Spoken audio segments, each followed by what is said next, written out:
We're going to do this live. I mean, not really live. It's live to tape, as they say. Welcome to another edition of Thinking Out Loud. Everybody, we are back from the combine. It is the calm before the storm, before free agency. Next week, we come to you from a stormy Southern California where it rained today and the people were frightened. My name is Andrew Siciliano. We ask you and thank you in advance to like and subscribe and do all the things you normally do with the podcasts or the YouTubes. We thank you. Tell your friends about it. My friend is Sam Betesh. He is on this show as we go on this journey yet again under the banner. There is no off season. I mean, even tonight, there is no off night.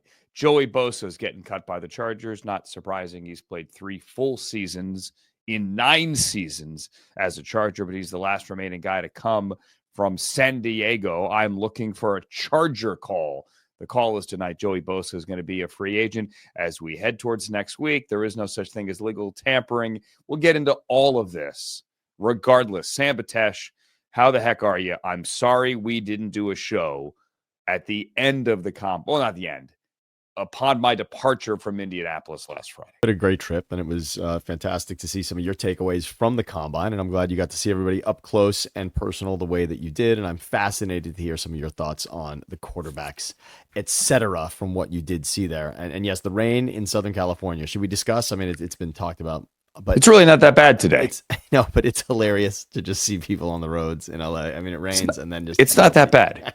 I mean, joking aside, obviously with the horrible fires in January, the rain can create mudslides, which especially in the Palisades or if you're at the base of the mountains in Altadena or Pasadena, it is really bad. So joking aside, as much as we need the rain and we need the water, it can be bad in the burn zones. That being said, rain is just treated differently here.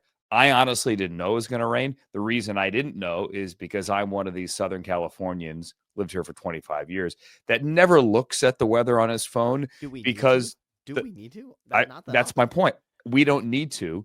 The weather rarely changes. We're not like San Diego. San Diego's got better weather, but the weather here isn't that variable. I live closer to the beach. So in the morning, you have the fog and then it burns off and all that. If you wake up in the morning and it's a beautiful sunshiny, oh my, look how blue the water is. You're like, all right, it's going to be a great day.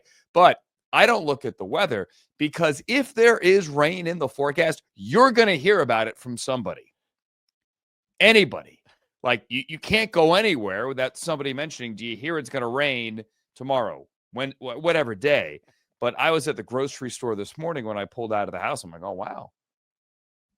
All right. We got something. There is water falling from the sky. Yeah. Right. Like I saw Dune 2 over the weekend. And Zendaya says, is it true that where you're from, water falls from the sky? And Timothée Chalamet says, yes, it's true. And we have these large things called oceans. Anyway, I digress. But I'm at the grocery store, and the guy looks out the window. The guy checking me out is like, oh, wow, it's really coming down. I said, I had no idea. He goes, yeah, they've been talking about it for a week now. I said, the buildup. I was out of town. You get your groceries now. I was at, no, it wasn't like a run on the grocery store this morning. It was not like that. It was a typical morning at the grocery store. Anyway, I digress. Let's get to the combine. We knew that Cam Ward, Shedeur Sanders were the top 2 quarterbacks in the draft. We leave knowing they're the top 2 quarterbacks in the draft. We also leave, at least I do, pretty confident there is going to be, I wouldn't bet my wallet on it because I can't bet. I don't bet. I don't like to bet. But pretty confident there's going to be a third quarterback in the first round because there generally is one pushed up in the bottom of the round. I think it's going to be Jackson Dart. How high does he go? I don't know. I think Tyler Shuck is quarterback 3A, QB 3A or B. I think he goes high second round. The guy's got 4 degrees. He played 7 years. A little perspective on Tyler Shuck. He was on campus for 2 years with Justin Herbert at Oregon. He is now going to get drafted in Justin Herbert's 6th year. in the National Football League. But the guy can play, and I all but guarantee you he's going to start a couple of games and maybe even win one or two next year in the NFL. I just don't know that a team is going to put him in the first round. You're going to hear a lot of smoke about Shedeur, how he did or didn't do in his interviews. Can I just caution you? Sometimes stuff gets out because teams want a player to fall to them. It's unfortunate. That's how it goes. Shedeur knows this. He grew up in an NFL family. Dion knows how this whole thing works. It's still uncomfortable. Also, by the way, open your mind. Sometimes when you go in for a job interview, not everybody in the room likes you through no fault of your own, or, I mean, anything.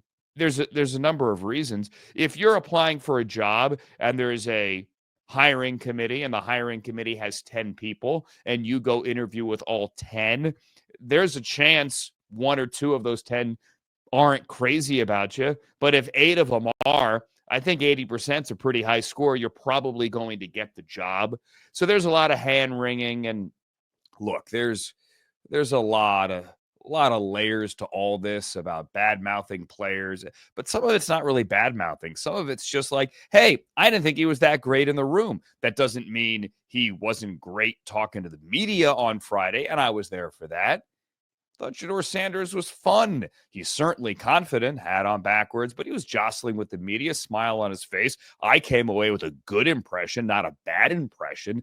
But if there's one coach or one scout in a room, and he did plenty of interviews, formals and otherwise, that came away going, not crazy about the kid. And then they happen to tell somebody, because that's what happens at the combine. You tell your buddy or you text your buddy, wasn't crazy about the kid, and that gets out. Yeah, that's how this goes. That's how this process unfolds. It isn't a personal attack to say, I wasn't crazy about the guy. Enough people are. He's going to go in the first round. I don't believe the hype that he's falling out of the top 10. We got 2 months to go. He's going to go in the top 10. I came away thinking Cam Ward is the number 1 quarterback. I came in firmly believing it, and nothing I saw or heard at the combine changed that opinion. The only question is, what is Tennessee doing? And nobody knows.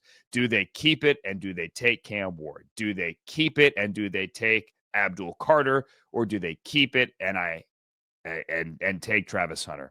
Those are the 3 options. Cam Ward, Travis Hunter, Abdul Carter. Those are your 3 options at Tennessee. Behind door number 4 is trade the pick. And that, to me, is the most interesting conversation out of all of this in Indianapolis. Does anybody want Cam Ward enough to go up and get the pick? And what does it cost? I've heard from plenty of people, let's say you're the Browns or the Giants or the Jets or the Raiders, somebody in the top 10 that wants to go up to get a quarterback. You're not going to have to pay that much. I disagree. If you're the Giants and you want to jump the Browns and you want to get to 1, you're going to have to pay. It's not like, hey, here's a 5th round pick. No, that ain't going to cut it. Here's a 3rd round pick. I don't know that that's going to cut it. You're trading up to number 1 for a quarterback. Now, I did a little research. The biggest drop down for a team picking number 1 overall that traded out is 2 spots. In 1975, the Colts went from 1 to 3. The Falcons went from 3 to 1, and the Falcons took Steve Bartkowski at quarterback. No team has ever dropped 1 to 2. 1 to 3, but not 1 to 2. What did it cost to go 1 to 3 in 1975? An offensive lineman. That's it. It's going to cost a lot more this year. What's the price, and how badly does Tennessee truly want to get out, and how good the offers are to move up? That, to me, is now the biggest question hanging over this draft. I think 3 tight ends go in the first round. I think Mason Taylor is the 3rd, along with Tyler Warren and Colston Loveland out of Penn State and out of Michigan. And I do think, and this isn't first round, I think throughout this draft, and this is going to factor when it comes to free agency next week, that there are a minimum of 5 and maybe 7 to 10 is the range of starting running backs in this draft. This is a draft full of starting running backs.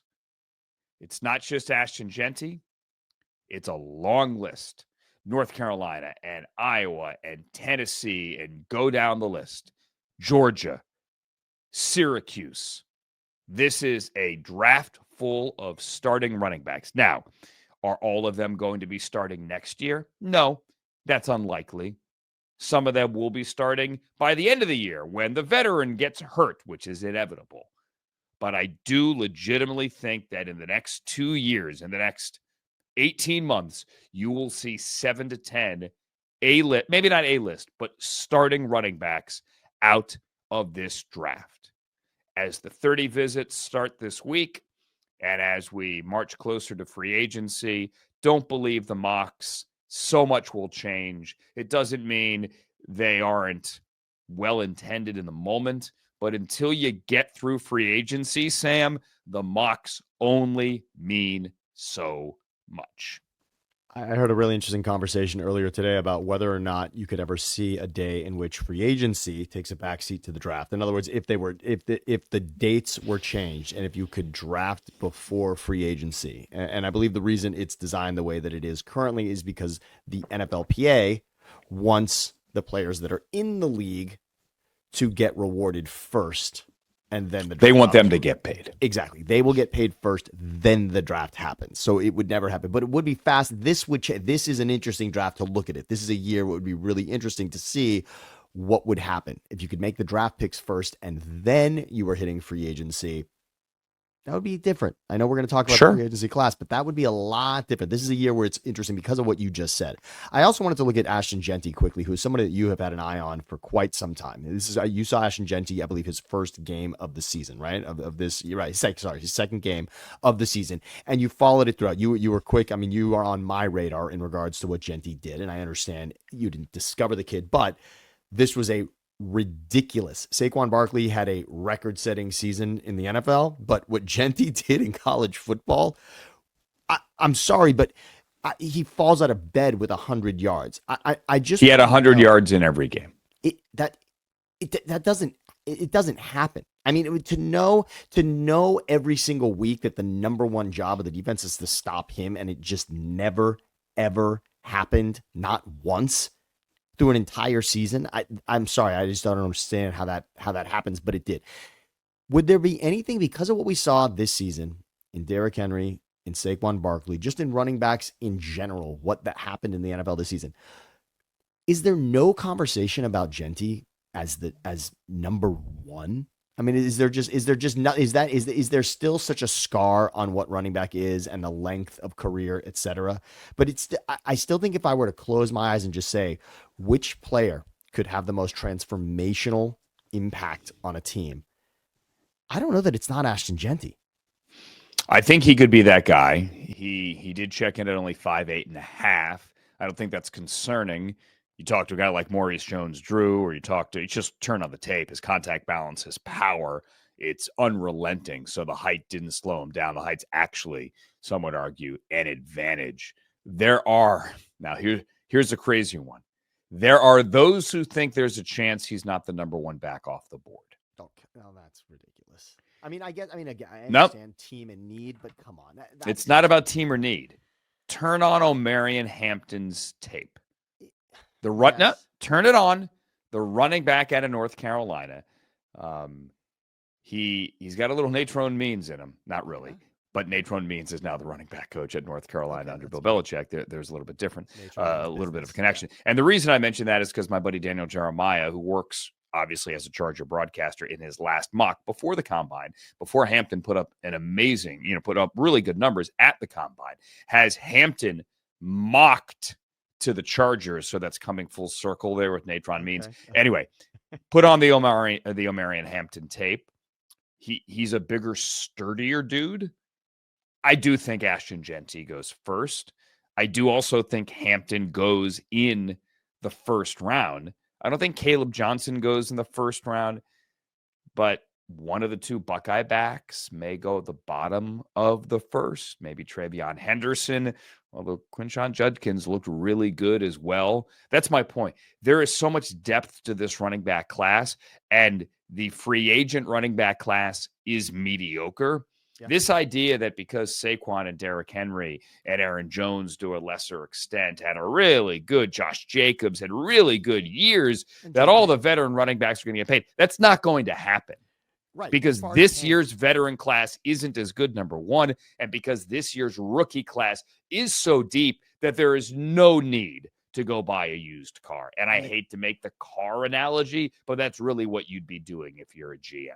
And my conversation's more about running back position than free agent running backs based on what happened. In other words, totally get it. Right. The eye-opening piece is that Derrick Henry and Saquon and even J.K. Dobbins and Aaron Jones and Josh Jacobs had those kind of impacts on those teams this season. Running back, just the resurgence of the running back, I guess, overall is what I want to say. I remember the conversation when Ezekiel Elliott was drafted by the Cowboys, and it was, wow, is there a reach? And I remember the conversation around Bijan Robinson. Can you take a running back this high? And it's just, has it come all the way full circle? I'm not sure, but Genty seems to, Genty should be leading that conversation where you start to ask yourself, could it be? Can we start to believe in a running back changing a team's fortunes through the draft? I think he could. I don't know that pick is going to be in the top 10. However, look, if Ashton Genty goes to I don't know, the Cowboys, and he turns in a 1,500-yard season, it was a transformational pick for them. Right. But he's not going in the top 5. You mentioned Bijan. Go back to 2013. Bijan went number 8 overall. Really good player. 23, not 13. Yeah, 23. But I said 23, right? You said 13, but it's okay. Okay, I'm sorry. 23. Yeah. Thank you. Bijan went 8 overall. If they would do it again, would they take him or Jalen Carter, who went 1 pick behind him? Yeah. I don't know what the answer is, but it might be Jalen Carter. Would they take him or would they take Jahmyr Gibbs? Sam Laporta. They already had the tight end, obviously. Yeah. Look, there are other good players out there. Bijan's a good player. Have they gotten the bang for their buck yet for a top 10 running back? He's a really good player. Yeah, but not yet. I would say not yet. Certainly not yet. Not yet, just based on, and again, based on result of season for the Falcons, since he's been drafted also, and you can't knock him necessarily for what an entire team does, but they have not won playoff games with him, and that's it, and that's how teams are judged in this league, so that just hasn't happened. Another question for you in regards to Sanders and Cam Ward, and really a philosophical, but when quarterbacks are drafted, they're always, almost their entire careers are then paired together when you have this debate about who could go higher than another. And the most recent one that sticks in my mind, obviously Mariota Winston was one that had so much conversation about it, but I remember Goff and Wentz. I remember when that conversation, I remember when it was over, when it seemed so obvious that Wentz was the better pick than Goff. In the beginning of that, I remember, right? Wentz was the MVP candidate, and then his team won the Super Bowl, even though it wasn't him leading the way. And then Goff lost in a Super Bowl. But, Jared Goff, obviously, in the longer run. Jared Goff in 2018 played fantastic football. And just look at their careers now, right? Wentz is just a non-factor in the league, and Jared Goff, it was a 1 seed in the NFC. Jared Goff is in the MVP conversation this past season. Jared Goff's career goes down at this point as more of a success than Carson Wentz for sure. Correct. And Winston Mariota, Jared's on his 3rd contract. Right. And so it's so funny to watch. It's so interesting to dissect it. And each year we spend so much time in what we do, in both what we consume and what we discuss. Those conversations happen every season, and it's difficult. Your point about Bijan, probably still got to give it more time. These things, history. He's a really good player. Yeah, exactly. History will tell us. In the immediacy, we think we have the answer. And then 5 years later, it looks completely different. Completely. Which takes us to free agency and the quarterback carousel. So free agency opens on Monday. And then, let's back up here. The negotiation window opens on Monday, and then at 4 p.m. Eastern time on Wednesday, on March 12th, the ball drops and we enter the 2025 new league year. It's when you've got to be under the salary cap. It's when the contracts take effect for the new season. It's the beginning. Okay. So Wednesday morning is, for all intents and purposes, New Year's Eve for the new league year. And then 4 p.m. Eastern time, get your party hats, pop the champagne, watch Ryan Seacrest in Times Square. It is the new league year. Now, a bunch of years ago, as you know, the NFL decided there is so much tampering. Let's just say that the first 2 days or the last 2 days before the new league year, you can negotiate. People have come to call it legal tampering. I'll say it again. It is not legal tampering. You're allowed to negotiate. You just can't finish the deal, shake a hand, and turn it into the league office. You can't do that until 4 p.m. Eastern time on Wednesday, but it is not legal tampering. The only tampering right now is illegal tampering. That may or may not be happening right now. May or may not be happening over the weekend on Saturday or Sunday. That's when sometimes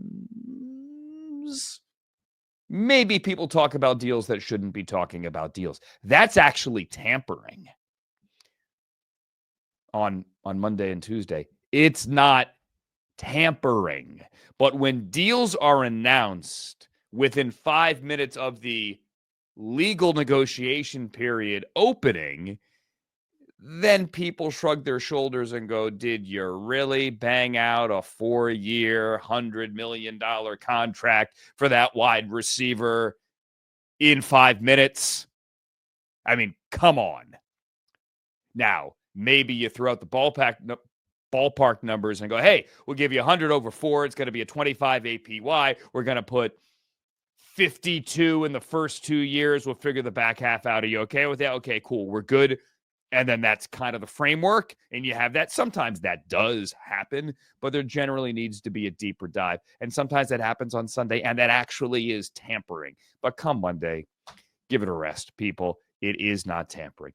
This is not the greatest free agent class. I'll be honest with you. My buddy Greg Rosenthal, who also does a podcast, and he writes on NFL.com, he does every year. He ranks the top 101 free agents. Number 1, T. Higgins, franchise tag. Number 2, Trey Smith, franchise tag. Which means the number 1 free agent on the board is, drum roll, defensive tackle Milton Williams, who had a fantastic Super Bowl and a very good season for the Eagles. Milton Williams, who, walking down every major street in America other than Philadelphia, yes, nobody would have any idea who he is. He's a good football player. He deserves to get paid. It's just an example here of how this isn't the most exciting for the big names, for the shiny objects of free agent classes. Behind him, Ronnie Stanley, who's now into his 30s, came back, stayed healthy last year, took a little bit of a pay cut, played well for the Ravens, former first-round pick. Ronnie Stanley would look good. Everyone says New England. How about Kansas City? Joe Tooney's in Chicago. How about Ronnie Stanley in Kansas City? Zach Bond re-signed. That takes us then to Sam Darnold. It is that kind of free agent class. So as excited as you may be for a free agency, and I am as well, I'm just warning you right now, it's not the sexiest of free agent classes.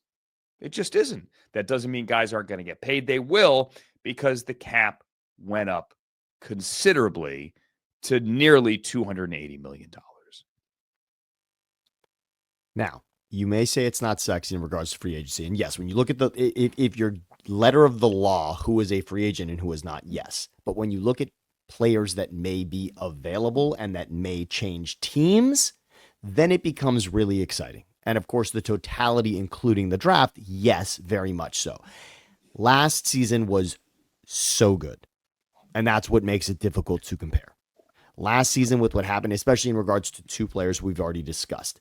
And I don't know that we necessarily thought, and probably Derrick Henry more so than Saquon, it seemed, would make that difference. I mean, giving Derrick Henry to the number 1 running team in the league already, which the Ravens were in 2023, and then adding Derrick Henry for 2024, that we knew that was going to make a massive impact. I think there were it's tough to look back on it now, but there were more questions about whether Saquon would have that kind of an impact on the Eagles. So the free agency class, now we look back at it and we say, wow, look at the difference. But really think about it. I mean, Kirk Cousins is a free agent. Did that have the impact that the Falcons thought it would? Certainly not. I mean, not at all. And I guess they knew it a month later, obviously, in the draft, the way they had it. But when you look at players overall, because of what you're about to talk about with the quarterbacks, I think when we look back on the off season, then it is going to be exciting overall. I just think you're right. The list itself right now, under the true definition of what a free agent is, you're right. Not Milton Williams is not making a splash like that. And it was Milton Williams, we know, in the totality of what the Eagles had on the defensive line is what made him special. I don't know that Milton Williams is going to be a game wrecker all on his own. Now, there are players being added to that list. Tyler Lockett this morning, and we're taping this on a Wednesday, was cut by the Seahawks. One of my favorite people. He's got broad interests off the field. He's written poetry books. He's performed his poetry in readings and bookstores and slam poetry things in Seattle. He has a very successful real estate business as well in Seattle. So Tyler Lockett is now a free agent. I think he can still play a little bit. And as mentioned here, as we came on the air, if we want to call this coming on the air, Joey Bosa was released tonight by the Chargers. Not a surprise. Honestly, I'm surprised that both he and Khalil Mack, who's also now a free agent, came back last year. In retrospect, it makes sense. Jim Harbaugh wanted, obviously, to pound people. It's a physical brand of football. So he kept Mack and Bosa. Obviously, they adjusted their contracts last year. He got rid of the wide receivers in Keenan Allen and Mike Williams. This time around, however, Ward's the free agent, and Bosa has now been cut. He was the longest tenured Charger. He was the last remaining San Diego Charger, but he hadn't stayed healthy. Joey Bosa, not only 3 healthy seasons in 9 years, that's it, 3 complete healthy seasons in 9 years. But in the last 3 seasons, he missed over a full season worth of games. So I hope he stays healthy. It would be great to see him with his brother Nick up the coast. I don't know where. Also, here's a little fun fact for you. With Joey Bosa being released, remember, the Rams got here in 16. The Chargers got here to LA in 17. There is only one player on either roster left that played in either San Diego or St. Louis, and that is Rams right tackle Rob Havenstein. He is the last one standing. He was a St. Louis Ram, and he is still here. And Les Snead and Sean McVay have made it clear in the last week that Rob Havenstein will be here in 2025 for the Rams.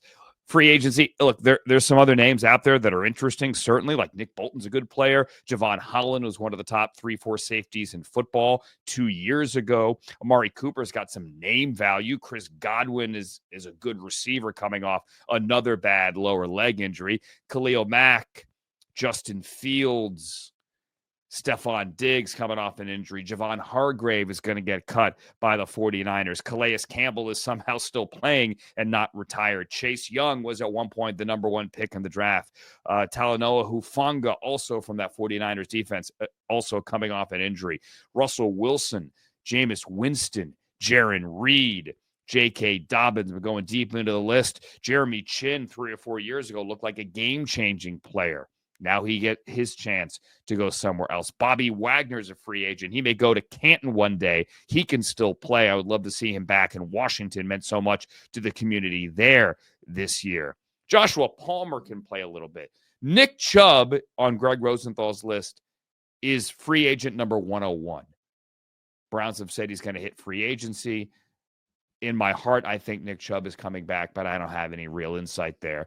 But it's going to be at a pretty low deal, you'd have to think. Incentive laden, I would hope. I don't want to see him go anywhere else. Anyway, that is the free agent landscape.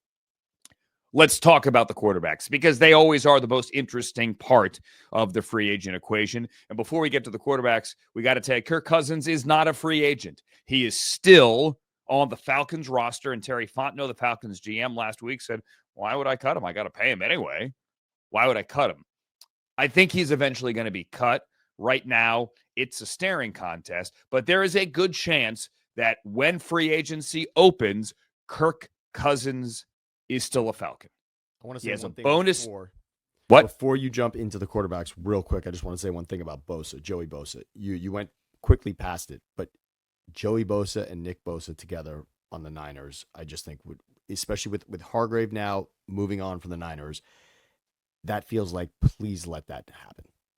For not being able to see Watt brothers playing together, for all of the opportunities this league has had to see that kind of a special scenario with brothers on the same team, on the field at the same time, that feels like the deal that should happen. And I know this is not a fairy tale league where those things happen. It all comes down to money and opportunity, etc. But you quickly went past it, and it is the one scenario that you mentioned. But Joey and Nick Bosa feels like something that this league should see together. We'd love to see that. We saw it with the McCourties a couple of years ago in New England, as well. Certainly cool.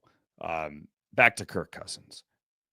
I think there's a very good chance that when the new league year opens on Wednesday, the 12th, Kirk Cousins is still a Falcon.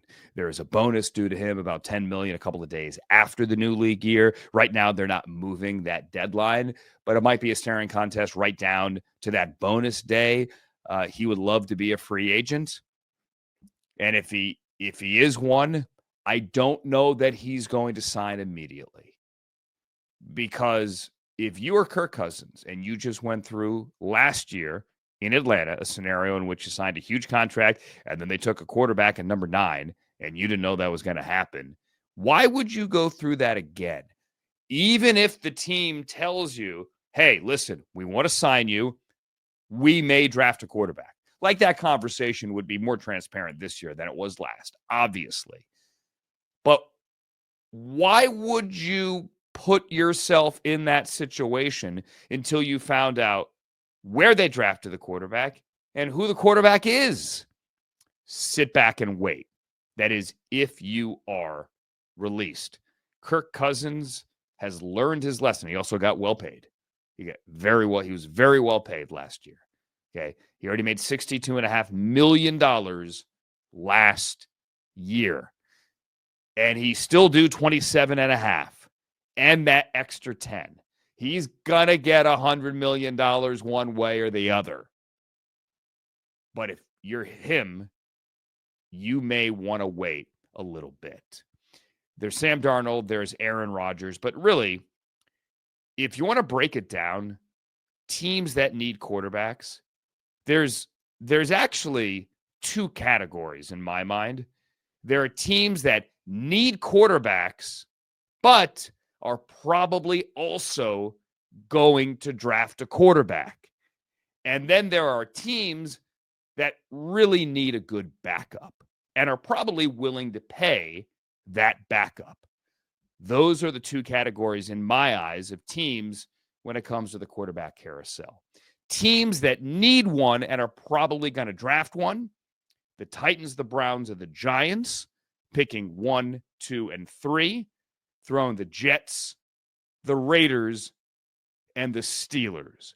And then you have your list of teams that could and should be playoff teams and need a good backup: the Cowboys, the Dolphins, the Chiefs, the Ravens, just to name 4. Now, if you're Sam Darnold, you want to go somewhere and start. If you're Aaron Rodgers, you want to go somewhere and start. Sam Darnold's going to make more money than Aaron Rodgers. It's just a fact of life in this world. One's a heck of a lot younger than the other. But if you're a guy like, say, Daniel Jones, or a guy like Justin Fields, both of you think you could and should be starting. I'd throw in Carson Wentz as well, although clearly he's in a different category. He hasn't started in a while behind those other two. Which is a better option for you? For any of them, let's say. Go to Vegas, where the Raiders could very well draft a quarterback at 6. Or, if you're one of those guys, would you rather go to the team that's probably in the playoffs to be a well-compensated backup? Maybe you get your shot, And then you do this whole thing again next year. If you're Justin Fields, do you go to the Jets and start? Or do you go to the Ravens and back up Lamar? Think about it. If you're Daniel Jones, do you go to the Colts and figure out whatever's going on with Anthony Richardson, or the Titans, or the Browns, where they're going to draft a quarterback probably as well? Or do you go to the Ravens, or do you go to the Dolphins? Which is the better scenario? And that, to me, is kind of the unspoken part of this quarterback carousel that makes Sam next week that much more interesting. I love this so much. And of course, Stafford, who you had pegged as the linchpin to not only free agency, but the entire draft. So that's sort of an exhale for everyone. You know, Stafford staying with, because the Rams was interesting. I started to fall in love with the idea of Sam Darnold going to the Rams. That was what before the Stafford thing came together, you and I had spoken, we sort of had destinations for everyone. And I never mentioned Darnold with the Rams. And then the more I thought about it, wow, how supported he would be. And to be with McVay and what, I mean, just the pieces that are in place for the Rams and what they did. And if they really were going to move on from Stafford, I just thought, wow, maybe the irony of Darnold, of course, ending his season and this magical run to the Rams and then becoming the starter there. I just thought I think he needs the support. I think he knows he needs the support. I think I still like Darnold most in Minnesota. But when you talk about what's the most fascinating thing that could possibly happen at this point, I don't think Rodgers at all. I mean, yes, Rodgers, if he went to the Raiders, I think it would be interesting just with, with Crosby now signing with Rodgers to the Giants. Yes, you're right. That's more likely than the Raiders. Yes. And I think that could be interesting. But is that really, do we think Rodgers is going to have that kind of an impact on the field this season? It's tough. It's tough to The Giants need a quarterback. They are desperate. It's tough for me to see. I guess when they are desperate. Having an impact, do we see Rodgers leading a team to the playoffs? You and I were convinced that it was going to happen this season with the Jets, and it was so far from that. It's difficult. He's in the Russell Wilson Denver Broncos category right now. That's exactly where Rodgers is. How about Russell Wilson to the Giants? Look, let me give you this scenario. We wake up this morning. We wake up tomorrow morning. Joe Shane checks his phone, and the Raiders have traded up to number 1. Now, I don't think that's going to happen. I don't think Tennessee wants to fall that far. But let's say it happens. What do the Giants do? I mean, you'd have to think that there isn't a quarterback now for them at 3. So what do they do? What do they do if perfect scenario for the Giants, the Titans stay and they take Abdul Carter. The Titans stay and they take Travis Hunter. Perfect scenario there for the Browns as well, I would have to think. But what if the Raiders or the Browns get jumped? I take it back. What if the Giants get jumped? They need a quarterback. They know, Brian Daboll and Joe Shade, that while there isn't a playoff mandate, like, they got to do something this year, right? That's why they were in on Matthew Stafford. That is borrowed time. The Giants, right? So then, what do you do if you're them? They have to be convinced it's coming in the draft. And to your point, if they get jumped on if there's a scenario where they can't get Cam or Shedeur, they're in a brutal spot. Well, right now, if they don't move, there's a good chance they don't. Stafford was by far the belle of the ball in every way. It's fun to say the names, but even if you include Geno in the list and go through all the names that could be someone else's quarterback, if without Stafford in that list, it's really a list of quarterbacks that you don't actually think are going to lead the Giants to the playoffs. Then on that list, why not roll with Aaron Rodgers? Is Rodgers the top of that? Okay, let's go through it. Okay, Sam Darnold's not coming. Right, Darnold's not going to New York again. He doesn't want to see ghosts in New York again, and he knows what it's like to not be supported beautifully the way he was in Minnesota. Okay, so then who's coming? Then you're talking about Russell Wilson potentially. I don't think that makes the Giants a playoff team. No, not Kirk Cousins. Yes, I could. No, I don't think Cousins at this point. I think Atlanta was a better situation. Give me an option. I don't think that's at all. It's not Daniel Jones. Fields in a season. No, I don't think it's Justin Fields. I just don't. There would have to be so much more around them. The only thing I believe in for the Giants is is a Jaden Daniels type of scenario where Okay. where Shedeur or Cam has a Jaden Daniels. They're number 3. They're not picking first But or Tennessee, second. right? Okay, so Tennessee. So they've doesn't either take a got to QB. get to 1 or pray Tennessee doesn't take a quarterback. And that's so Tennessee at this point should be having that conversation. That Tennessee at this point should be fleecing New York for that. Tennessee should be convincing everyone they're taking a quarterback and should make that deal. And when you look back, and not just New York, not just the Giants, anybody. Yes, but that they should wants be a talking quarterback. They should be talking quarterback only. That should be every rumor I read should be Tennessee taking a quarterback, and then they shouldn't, and they should trade. And what I'm looking back at when you talked about scenarios and the 1975 scenario with Bartkowski, I always go back when you talk about trading for a quarterback. The dream for any team that's got the pick and wants to trade, of course, is the Rams and Washington and RG3.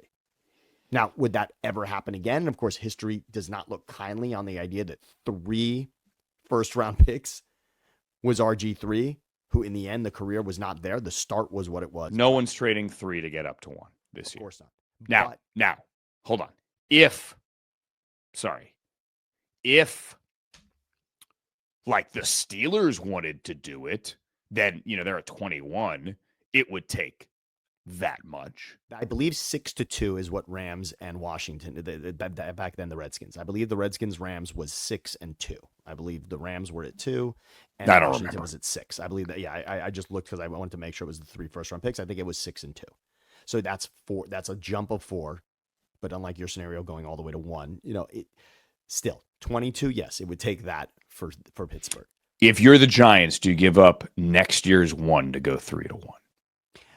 I think Shane could talk himself into that based on the idea. There isn't a hotter seat in football than Joe Shane. That's my point. There's not a hotter seat. Forget about head coaches. There's not a hotter seat in the NFL than Joe Shane. I can't. Nobody. That was the most. Please don't bring him Hard Knocks again. I'm not. The rest of the world's over it.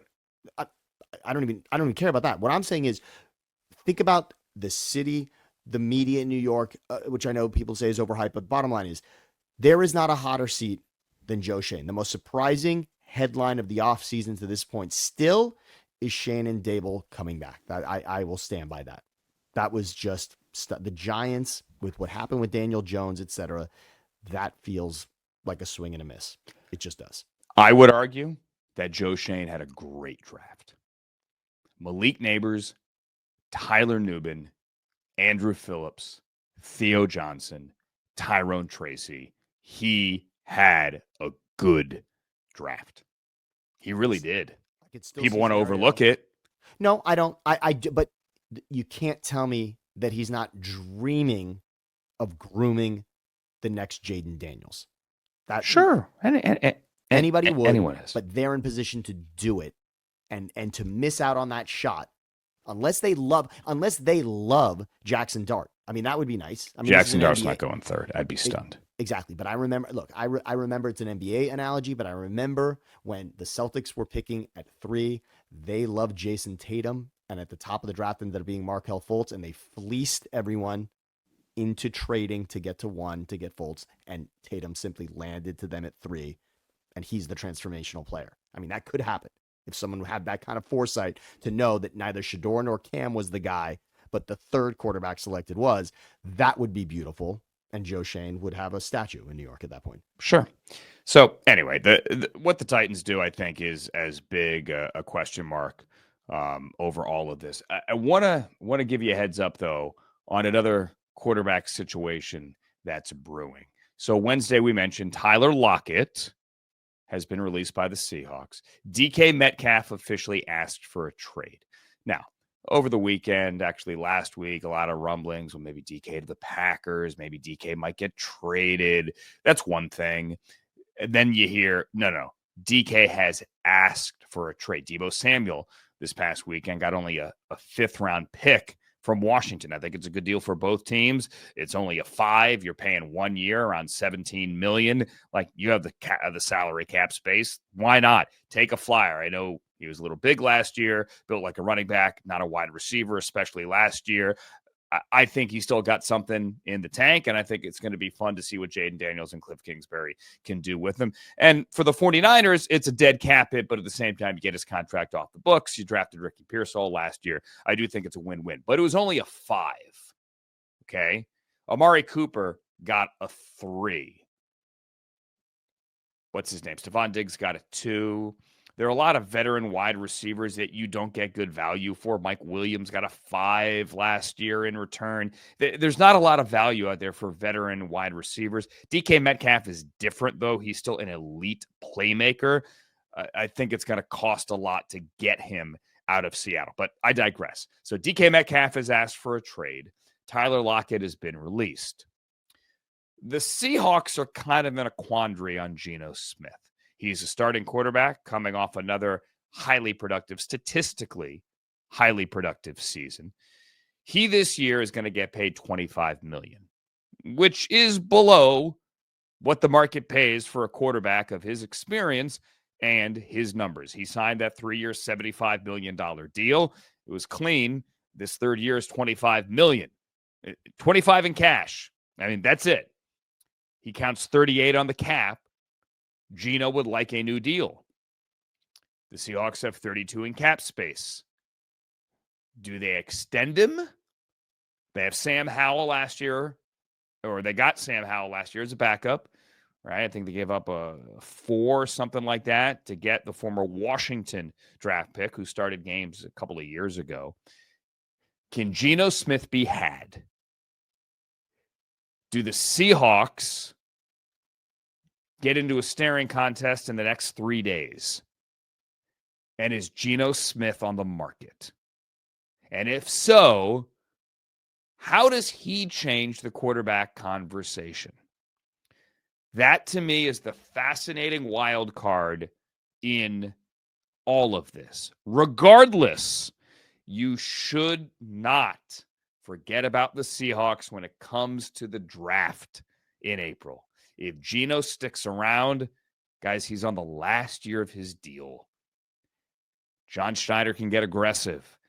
Don't discount the Seahawks and Geno Smith in this entire quarterback conversation.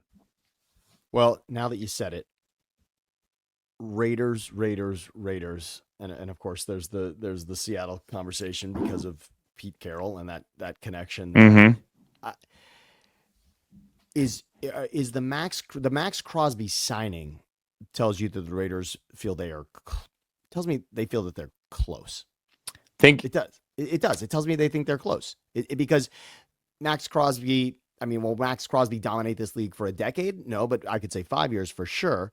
Does getting a quarterback that's immediately ready for 9 wins, who Geno Smith is? Geno Smith feels like 9 wins. You could get the Raiders. The Raiders have a lot of holes. I think Geno plugs a pretty big one. Geno's an upgrade for them at quarterback. Absolutely, he is. He's an upgrade for a team that was close with Antonio Pierce. Not this past season, but the season before. Geno Smith, tough division, but Geno Smith, the Raiders feel like a playoff team with Geno Smith. Period. Now the question is, you don't think? Do you mean that? Yes. I think because I think he's that much. I would have traded Max Crosby. Okay, but I'm having this conversation because they didn't. Yeah, having this conversation. I would have traded him. I love the guy. I would have traded him. But they didn't. So that means this new regime feels they are close. Geno tells me you're closer to getting that immediately than not. A drafted, again, Jaden Daniels, this is once a decade. Jaden Daniels is once a decade. Once a decade. The likelihood it's going to happen back-to-back seasons. You're not getting that guy at 6. Exactly. So the Raiders are either the scenario where you said they're jumping to 1 or 2, or they're going down the route of the quarterbacks that we didn't love when we went through the carousel, and therefore Geno to me becomes the belle of the ball now that Stafford's out of it. Yeah, I don't know that he's going to be a free agent, but I don't know. I don't know that he's going to be a trade. I'm just saying. You know what? It's an interesting one to watch because very rarely do you let your starting quarterback go into the final year of his deal, right? That's it. I love it with Chip and Pete. I think that would be special for Geno, and he's proven that he deserves something. I agree. He deserves an extension of some kind somewhere. I don't know what the Seahawks are going to do. They have 32 million in cap space as of now on Wednesday night. And then finally, let's get this out of the way on Saquon Barkley. Totally unnecessary deal. The Eagles did not have to do it.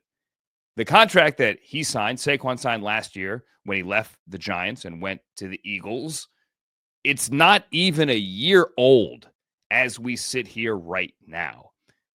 But the Eagles had the room. The Eagles made a little bit more room by paying some money to him. And the Eagles said, you know what, dude, you deserve this. It's almost like a bonus.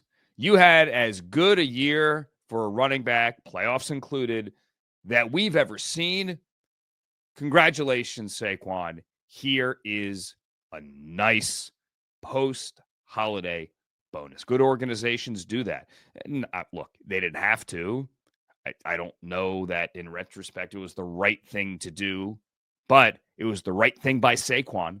And it shows your locker room that you are willing to do the right thing for anyone that goes above and beyond for the organization. Little perspective here. As we sit here right now, there are 22 NFL wide receivers that have an APY, an average per year, of 20 million or more.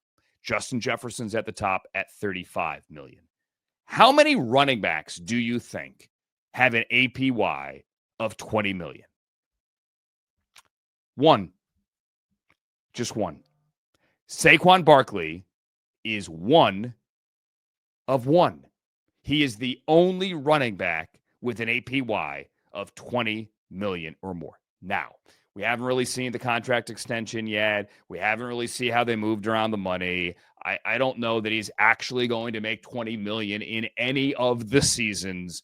NFL contracts are a bunch of funny money, but at least right now, the reported contract on paper is an APY of 20 million. Saquon deserves it. He's the only back in the NFL that can say he has hit that number. Good for him. It's the greatest season any running back has ever had.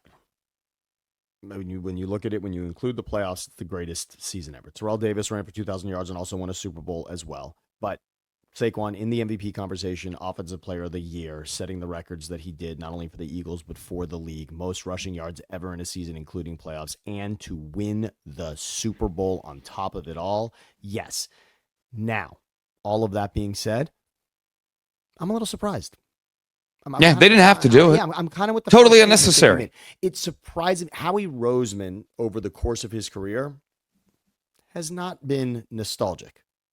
And the best GMs in the game are not nostalgic. And yes, Saquon Barkley is not a lifetime Eagle. It's one season, but as I already mentioned, it's the greatest. He's the greatest Eagle of all time. I've said that. I made that comment, and I know you laugh at that a little bit. I still stand by it. He's the greatest Eagle of all time, and he did it in one season. But that being said, I'm surprised when you include Zach Bond being signed for the money that he did. And of course, Zach Bond earned it in every single way, the same way that Saquon did, up for Defensive Player of the Year, and to do what he did in the turnaround under Vic Fangio's defense. But rarely do the best GMs in this league, quote unquote, run it back. And that's a little bit of what this feels like in a way, throwing money at what happened already. Look, Howie Roseman has proven us wrong time and time again. He knows what he's doing with his money. I trust him with the checkbook. I trust Howie Roseman at this point with the overall checkbook. But I am surprised to throw this kind of money. And it's tough to say at a running back, right? Saquon Barkley, as you said, is not a running back. Saquon Barkley is not a running back. He's proven that. He is not just a running back. But that's a lot of money. It's a lot of money. But you know what? It makes sense. Highest paid running back ever for greatest running back season of all time, as you said, it's sort of a congrats. But I'm surprised. Howie Roseman to me does not strike me as the kind of guy that gets nostalgic in these scenarios and gives the money in that way. I really want to see what the actual contract reads. I'm not calling BS here.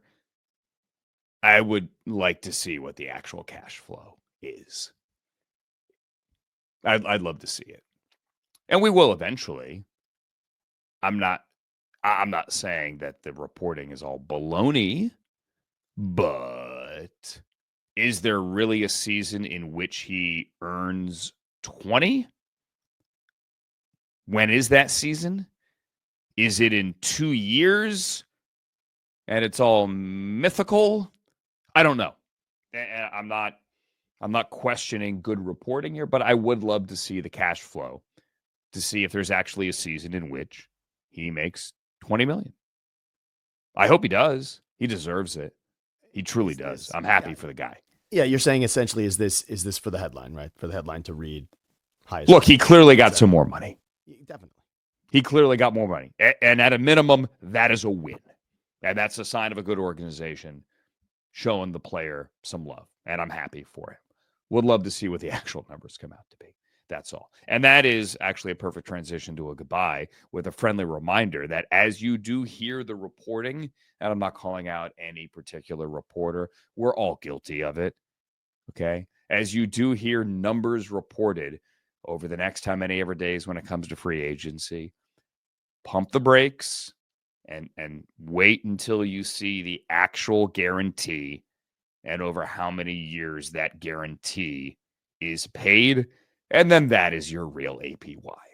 That it's not how the calculation is done because NFL teams, and this is how the salary cap works, always have, ridiculous numbers on the back ends of contracts to lower the cap hit on the early years of the contract.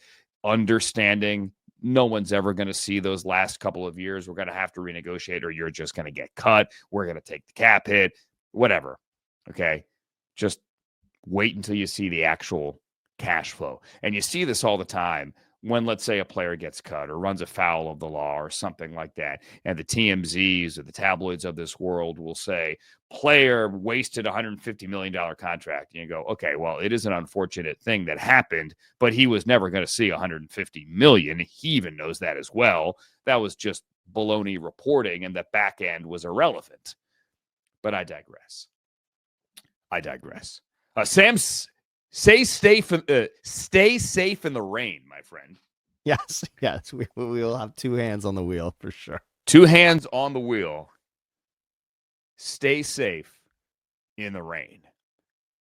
Enjoy free agency, everyone. Be sure to like and subscribe. The subscribing thing is a big deal if you're on the YouTube channel or the pod for that matter. To this show, for Sam Betesh, I'm Andrew Siciliano. We are thinking out loud.